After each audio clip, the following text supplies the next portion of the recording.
Hey y'all, this is Little Women, Chapter 45, Daisy and Demi.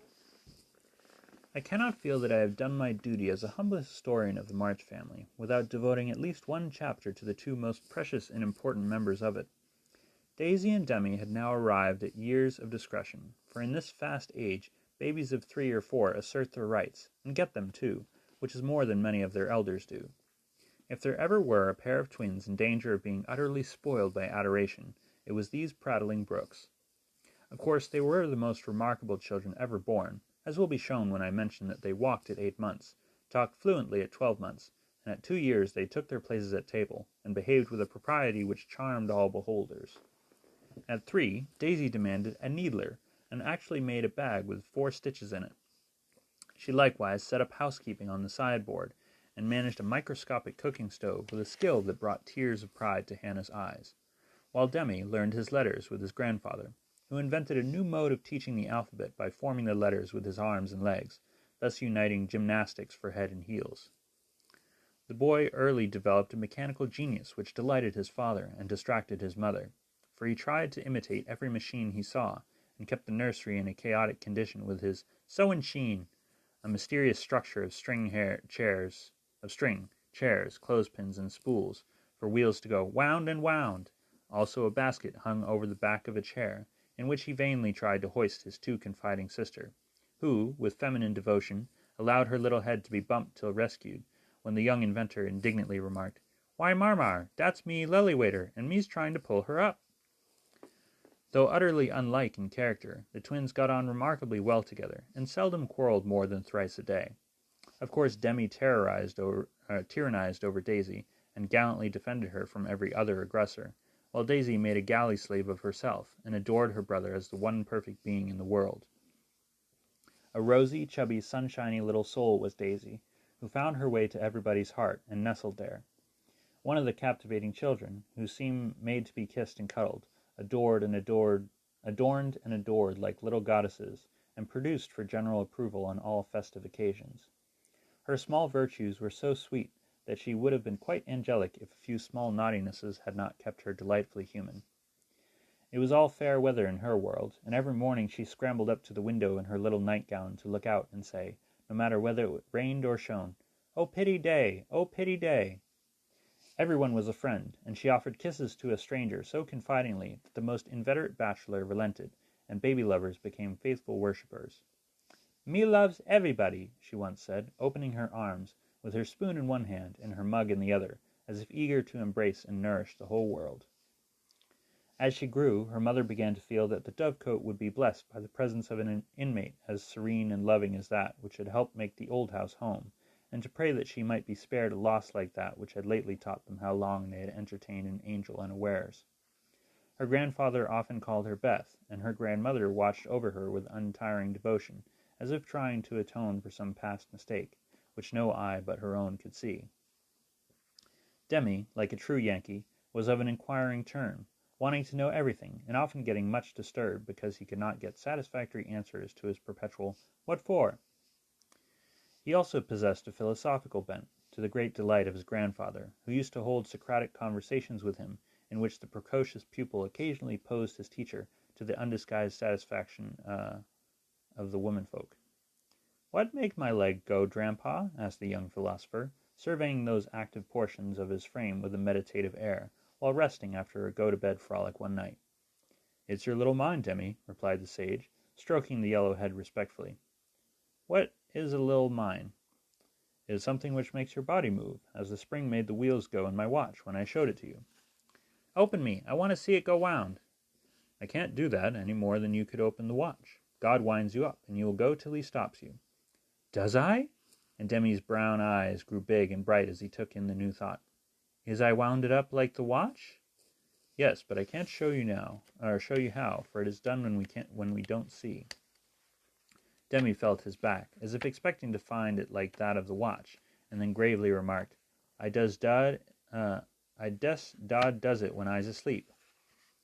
A careful explanation followed, to which he listened so attentively that his anxious grandmother said, "My dear, do you think it's wise to talk about such things to that baby? He's getting great bumps over his eyes, and learning to ask most unanswerable questions." If he is old enough to ask the questions, he is old enough to receive true answers. I'm not putting the thoughts into his head, but helping him unfold those already there. These children are wiser than we are, and I have no doubt the boy understands every word I have said to him. Now, Demi, tell me where you keep your mind."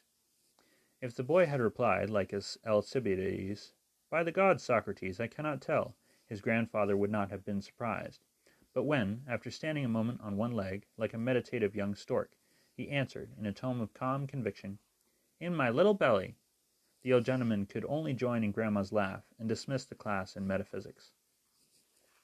There might have been cause for maternal anxiety, if Demi had not given convincing proofs that he was a true boy, as well as a budding philosopher. For, often, after a discussion which caused Hannah to prophesy, with ominous nods, "That child ain't long for this world," he would turn about, and set her fears at rest by some of the pranks which dear, dirty, naughty little rascals distract and delight their parents' souls. Meg made many moral rules, and tried to keep them, but what mother was ever proof against the winning wiles, the ingenious evasions, or the tranquil audacity of the miniature men and women who so early show themselves accomplished, artful dodgers? "No more raisins, Demi, they'll make you sick," says Mamma to the young person, who offers his services in the kitchen, with unfailing regularity, on plum pudding day. "Me likes to be sick. I don't want to have you, so run away and help Daisy make patty cakes." He reluctantly departs, but his wrongs weigh upon his spirit, and by, when an opportunity comes to redress them, he outwits Mamma by a shrewd bargain. "Now you have been good children, and I'll play anything you like," says Meg, as she leads her assistant cooks upstairs, when the pudding is safely bouncing in the pot. "Truly, Marmar?" asked Demi, with a brilliant idea in his well-powdered head. "Yes, truly, anything you say," replies the short-sighted parent, preparing herself to sing the Three Little Kittens half a dozen times over, or to take her family to buy a penny bun, regardless of wind or limb. But Demi corners her by the cool reply, "Then we'll go and eat up all the raisins." Aunt Dodo was a chief playmate and confidant of both children, and the trio turned the little house topsy-turvy. Aunt Amy was as yet only a name to them. Aunt Beth soon faded into a pleasantly vague memory, but Aunt Dodo was a living reality, and they made the most of her, for which compliment she was deeply grateful. But when Mr. Bear came, Joe neglected her playfellows, and dismay and desolation fell upon their little souls. Daisy, who was fond of going about peddling kisses, lost her best customer and became bankrupt. Demi, with infantile penetration, soon discovered that Dodo liked to play with the Bear Man better than she did with him. But though hurt, he concealed his anguish, for he hadn't the heart to insult a rival who kept a mine of chocolate drops in his waistcoat pocket, and a watch that could be taken out of its case and freely shaken by ardent admirers.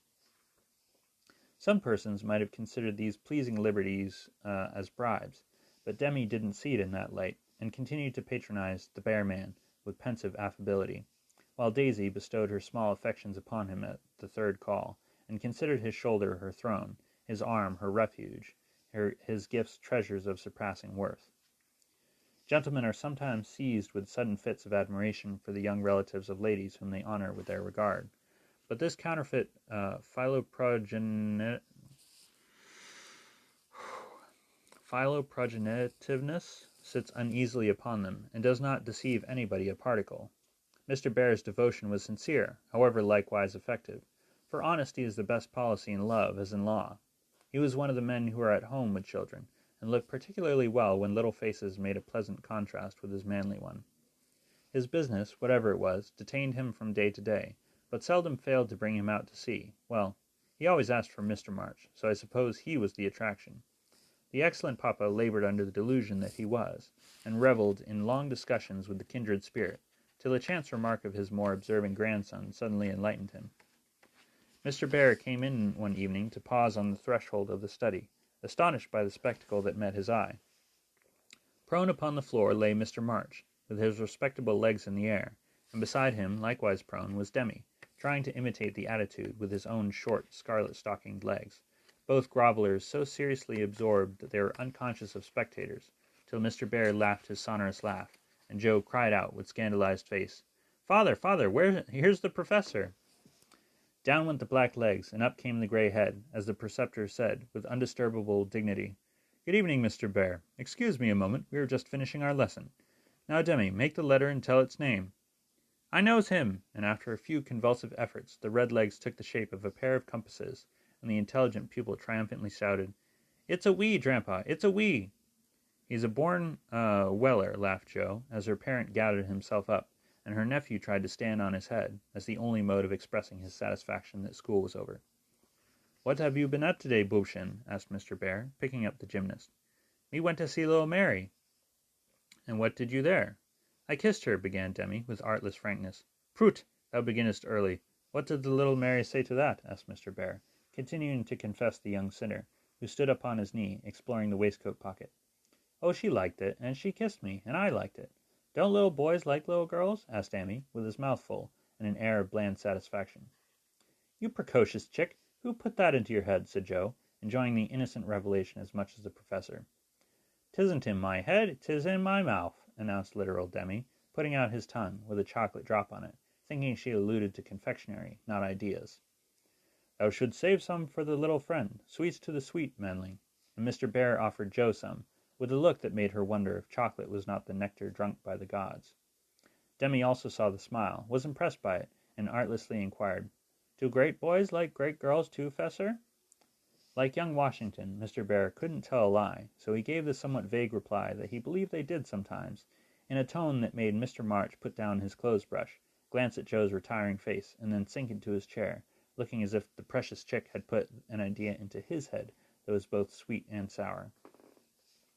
Why, Dodo, when she caught him in the china closet half an hour afterwards, nearly squeezed the breath out of his little body with tender embrace, instead of shaking him for being there, and why she followed up this novel performance by the unexpected gift of a big slice of bread and jelly, remained one of the problems over which Demi puzzled his small wits, and was forced to leave unsolved forever. And thus ends chapter 45. I love you all. Have a good night.